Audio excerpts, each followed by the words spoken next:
So the question is there a better ghost movie than the one we're talking about today?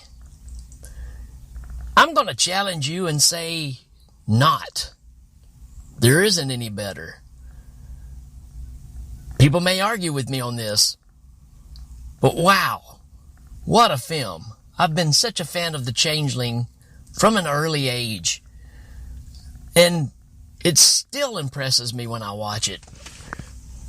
This is Rick again from Dr. Movie, doing little short episodes, talking about my favorite movies, and checking out some new stuff along the way as well. Hopefully you're enjoying the show. And again, if you have recommendations of movies you want me to check out or do a review on, feel free to tell me, and I'm sure I'll do it. No price involved. No Patreon. I'm just doing this because I wanna. Anyways, back to the case. The Changeling is such a one-off movie. It came out in 1980. And the magic of this movie is there's obviously no CGI. It's 1980. Very little effects at all. There's no real jump scares. There's no grotesque floating ghost going on. This is just excellent storytelling. And part of that reason is because the director, Peter Medic, doesn't have a track record of doing horror movies. Sure, he kind of kicked in some later on, I guess, to make money. That's right. The same guy that brought you Species 2, or at least he directed it, directed The Changeling. And if you look back at his filmography of what he's done, very little horror stuff at all. And there's something about that aspect. I can think of several examples, and you probably can too, of directors that, you know, horror is not really their genre that they really dive into, but they kind of make these movies that stand the test of time in a genre that, you know, they just dabble in from time to time. That's totally the case here. The way this movie is shot, it's so atmospheric. You take away a lot of the normal tropes that we see in a movie like this, such as the big, scary, spooky, rundown house with the deteriorating walls and stuff like that. Sure, there's a huge, scary-looking mansion house in this, but it's not run down, even though it's been empty for 40, 50 years. The inside is still very well kept. The outside obviously needs some trimming, got some vines growing up around stuff, things like that. The house has a character to it, no doubt about it. But it's not your typical horror movie that we normally see where the walls are basically black and gray and crap running down them and stuff like that. All the CGI stuff we're used to now. I love the fact that this house is preserved. And even in the movie, they talk about it being used for either a library or, you know, an art house, an art gallery, some kind of historic, you know, function with this house. I'm also going to mention what really makes this movie. Not only is the house great and the direction on point, but you got the one and only George C. Scott. Now, George C. Scott, very, very, very possibly my favorite actor of all time. I love anything he's in, and he is so believable in this movie. And I think that's just what I love about him. No matter what he's in, he knows how to sell it. And this one, to me, is the ultimate George C. Scott movie. Now, I know he's won Oscars for performing in Patton and all these other things, which are great, don't get me wrong. But to me, the character he plays in this movie, so relatable, so realistic, it hits the heartstrings. To give you a little backstory of the movie, if you haven't seen it, I'm going to go ahead and tell you, if you haven't seen it, you need to fix that. It is just a phenomenal movie. Will it scare you? Maybe not. Will it keep you on edge? To a certain degree. It's not a jump scare fest. It is a 70s slow burn, but a great story with a great payoff. And you're just digging through this. It has a very Italian feel to it as far as how things are revealed and how it moves along. But again, George C. Scott's character has gone through every grown-up's nightmare. The opening of this movie is just crushing, and I don't want to really give it away, but it really sets up everything that kind of follows from that point on. Just devastating. So I'll go ahead and warn you about that it's, it's not gory. You don't see anything, but it's devastating. And so he's trying to get on with his life. He's a musician, composer, also teaches music class at colleges.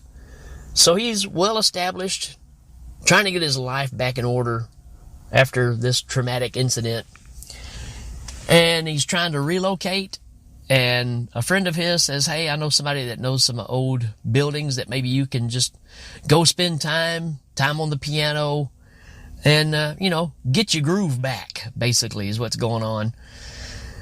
So he moves into this house, and every night, or is it every morning, 6 o'clock in the morning, he starts hearing this banging throughout the entire house. It's booming, super loud, echoes through the whole house, and then it just stops.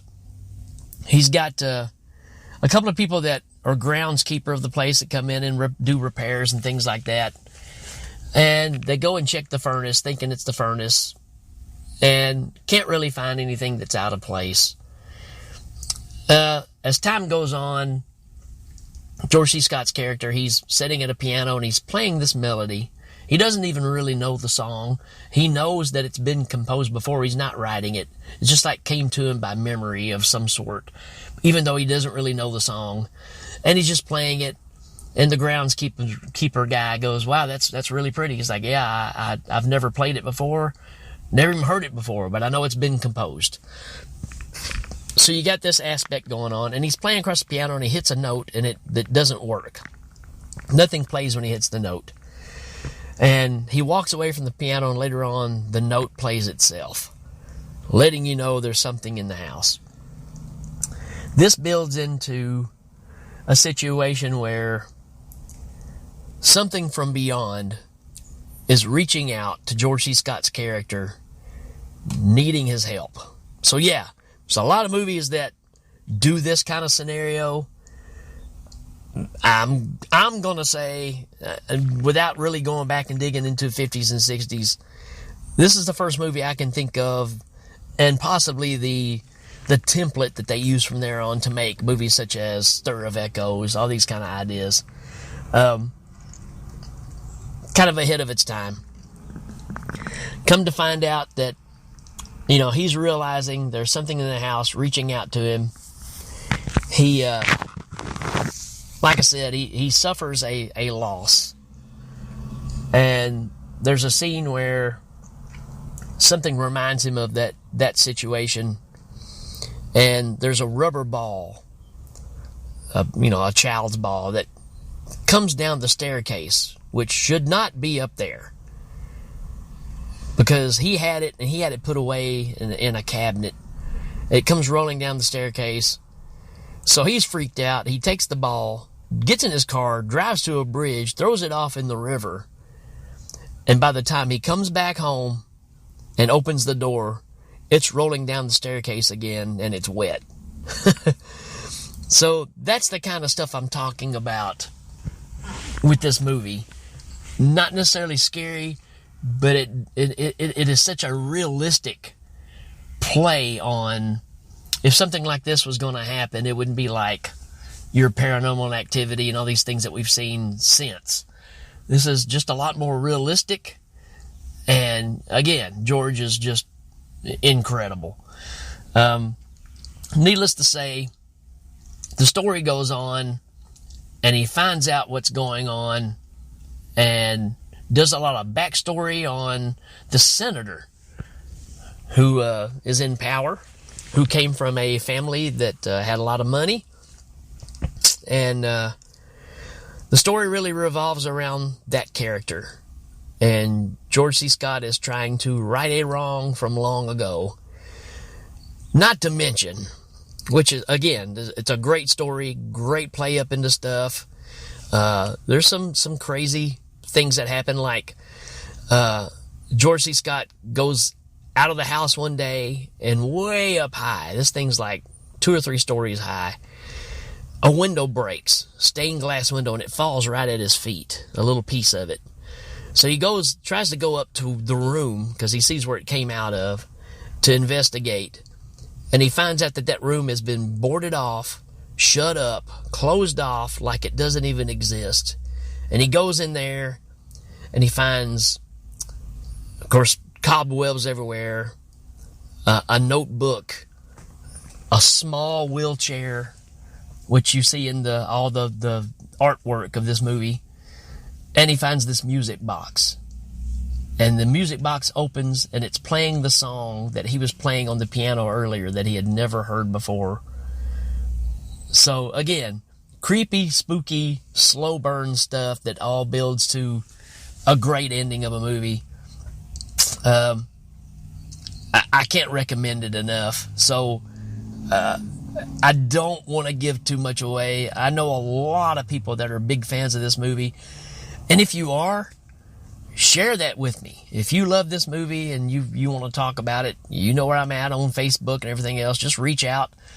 Gladly would love to talk about this movie. But for all of you that have not seen it, again, I can't think of a better ghost story, even if you want to call it a ghost revenge story, than this one, and the way it's shot. Great crane shots that are done. Fantastic claustrophobic camera movements through the house. Very gliding, very Argento-ish when you think about it. Maybe even Bava to a certain degree. So fluid. Great storytelling. Oh, the seance scene. He actually brings in a medium to try to figure out what's going on. The greatest seance scene of all time in any movie. And there's a huge payoff to it, too, because George C. Scott decides he's going to record the whole thing on audio tape. And after the seance is done, he goes back and listens. You start getting a lot more clues of what's going on that couldn't be heard by human ears. Again, amazing, spooky, classy. That's this movie. That's The Changeling. Can't recommend it enough. So, if you will, check this one out. I am never disappointed in this movie, not one bit. So, take the time. When you got time when you can just sit down and watch a good movie, not be distracted, turn off the lights, sit there and just get pulled into this movie. It's also on Tubi, which kind of sucks because you got commercials you have to go through. But all that being said, I just don't think you can beat this movie. It's one of my all-time favorites. It's even hard to classify it as a horror movie. It does have elements to it, but this is really about the psyche of somebody that's going through something traumatic, and the whole reasoning of the spirit from beyond reaching out is because there's a compatible story between what happened to George C. Scott and what has happened in the rest of this story. Fascinating movie. Absolutely love it. And you should too. So, with that being said, go check it out as fast as you can. Till then, folks, we will check you later.